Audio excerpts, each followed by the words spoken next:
All right, let us move on to second question of the exercise. The question here is, find the area of a quadrilateral ABCD in which AB is 3 centimeter, BC is 4 centimeter, CD is 4 centimeter, DA is 5 centimeter and AC is 5 centimeter. जो information given है उसको मैं draw करके बताता हूँ आपको. एक quadrilateral given है ABCD. पहले तो क्वाड्रिलेटरल ABCD बना लेते हैं. एक पिक्टोरियल रिप्रेजेंटेशन है, सच में मेजर करके नहीं बनाना है आपको, ठीक है. इसको थोड़ा छोटा कर देते हैं. ये मैंने क्वाड्रिलेटरल बना दिया ABCD. ये हमारा क्वाड्रिलेटरल है. नाउ क्या क्या गिवन है देखते हैं. AB गिवन है 3 centimetre, this is 3 centimetre. BC is 4 centimeter, this one is 4 centimeter. CD is again 4 centimeter. DA is 5 centimeter and AC क्या है आप देखिए ध्यान से. AC जो है वो क्वाड्रिलेटरल का डायगोनल है. पिछले क्वेश्चन में हमको डायगोनल कंस्ट्रक्ट करना पड़ा था, इस बार डायगोनल पहले से ही गिवन है. एक काम हमारा कम हो गया वैसे इस क्वेश्चन में. तो AC आपको गिवन है एज 5 सेंटीमीटर. अब आप देखिए, पहली बात तो यह कि सारी चीजें सेंटीमीटर में गिवन है तो एरिया भी सेंटीमीटर स्क्वायर में आएगा, ठीक. दूसरी बात यह कि ये डायगोनल AC, इस डायगोनल AC ने क्या किया, क्वाड्रिलेटरल ABCD को दो ट्रायंगल में डिवाइड कर दिया.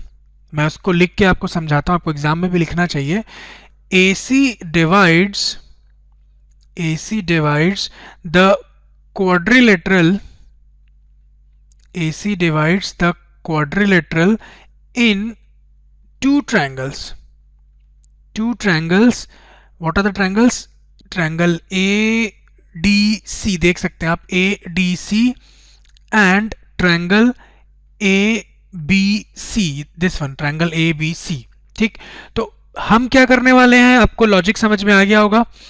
इंडिविजुअली इन दोनों ट्रायंगल का एरिया निकालेंगे और फिर उनको हम एड अप कर देंगे तो हमको क्वाड्रिलेटरल का एरिया मिल जाएगा, ठीक. तो आप लिखेंगे देयरफॉर area of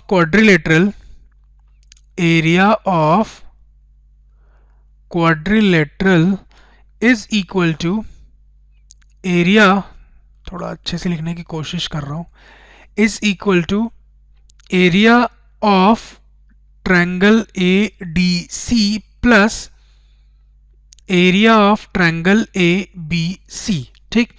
अब हमको एक एक करके दोनों का एरिया निकालना है. एरिया निकालने के लिए हम हेरॉन्स फार्मूला यूज करने वाले हैं.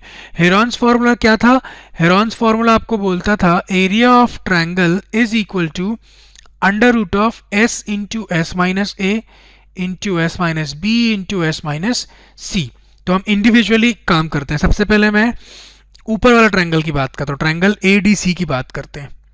In triangle ADC semi perimeter कितना है वो देख लेते हैं. Half of 5 plus 4 plus 5. आपको पता है सेमी पेरीमीटर क्या होता है, half of sum of each side of the triangle. 5 plus 4 which gives us 5 plus 5 is 10, 10 plus 4 is 14, 14 over 2 is 7. तो ये 7 सेंटीमीटर पता चला आपको S.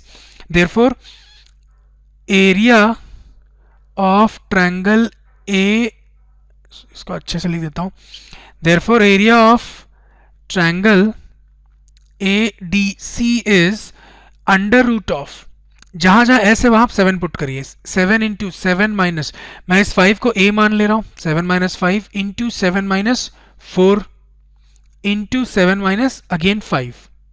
देखते हैं क्या मिलेगा. ये मिलेगा आपको under root of 7 into 7 minus 5 is 2 into 7 minus 4 is 3 into 7 minus 5 is 2 again. अब आप देखिए ये 3 2 जा क्या हो गया 6, 6 2 जा 12. फाइनली एक काम करिए, इन दोनों 2 में से एक 2 बाहर निकाल दीजिए, ज़्यादा इजी पड़ेगा. 2 इंटू अंडर रूट ऑफ 7 3 जा 21. तो इसको इस फॉर्म में छोड़ दीजिए. Area of triangle ADC is 2 into under root of 27 centimetre square. आपको ट्रायंगल ADC का एरिया पता चल गया. सिमिलरली ट्रायंगल ABC की बात करने में यहीं पे कोशिश करता हूं अगर हो जाए तो, ठीक है. इन ट्रायंगल ABC पहले आप S निकाल लीजिए. S क्या होगा, half of 3 plus 4 plus 5, 3 plus 4 plus 5. देखिए 3 plus 4 is 7, 7 plus 5 is 12, 12 upon 2 is 6. तो S मिल रहा है आपको है 6 centimetre. Therefore area is under root of, जहां जहां एस है वहां 6 पुट करिए. 6 इंटू 6 माइनस 3 इंटू 6 माइनस 4, आप किसी को भी ए बी सी मान सकते हैं, उससे प्रॉब्लम नहीं है. 6 minus 5 which gives us under root of 6 into 6 minus 3 is 3 into 6 minus 4 is 2 into 6 minus 5 is 1. अब आप देखिए 6 3 से 18, 18 2 से 36, 36 1 से 36, 36 का रूट क्या होता है याद करिए 6 है ना. तो फाइनली एरिया पता चल गया हमको 6 सेंटीमीटर स्क्वायर. तो दोनों का एरिया आपके पास है, अब आपको सिर्फ एडअप करना है. Therefore area of quadrilateral is equal to 2 root 21 plus 6. इन दोनों को ब्रैकेट के अंदर लिख लीजिए. मेरे पास स्पेस की प्रॉब्लम है इसलिए मैं नीचे लिख रहा हूं मैं. 2 रूट 21 प्लस 6, यूनिट तो सेंटीमीटर स्क्वायर बाद में अप्लाई करूंगा इसको, is equal to 2 times of root 21 का वैल्यू आपको पुट करना है. Root 21 is 4.57, 4.57 plus 6. ये फाइनली मिलेगा आपको सॉल्व करने के बाद 15.14 स्क्वायर सेंटीमीटर अप्रॉक्स. तो फाइनली आपका एरिया ऑफ क्वाड्रिलेटरल क्या हो गया आपका 15.14 square centimetre. This one is your answer. So this completes our solution. Let us move on to next question of the exercise.